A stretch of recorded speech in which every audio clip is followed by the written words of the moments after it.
ধন্যবাদ মাননীয় স্পিকার। মাননীয় স্পিকার, সিলেট অঞ্চলে আপনি জানেন যে আমাদের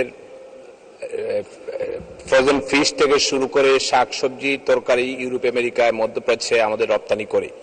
আমাদের সিলেটে একটি কার্গো টার্মিনাল স্থাপন করা হয়েছে, কিন্তু আমাদের অত্যাধুনিক ইউরোপ আমেরিকার অনুমোদিত প্যাকেজিং সিস্টেম নেই, প্যাকেজিং ফ্যাসিলিটি নেই। এ কারণে আমরা পণ্য রপ্তানিতে আমাদের ব্যাহত হচ্ছে।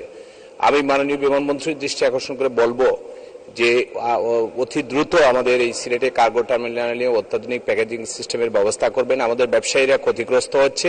ব্যবসায়ীরা ইউরোপ আমেরিকায় আমাদের সিলেট অঞ্চলে উৎপাদিত পান সুপারি, আমাদের বিভিন্ন ধরনের সবজি, এই প্রক্রিয়াগুলো আমাদের ইউরোপ আমেরিকায় রপ্তানি করতে পারছি না মধ্যপ্রাচ্যে। তো এগুলো রপ্তানি করলে আমাদের আয় বাড়বে এবং আমরা বিদেশি রপ্তানি করার ফলে আমাদের বৈদেশিক মুদ্রা আমরা পাবো। এই বিষয়ে দৃষ্টিপাত করার জন্য আপনার মাধ্যমে জানাচ্ছি। ধন্যবাদ মাননীয় স্পিকার।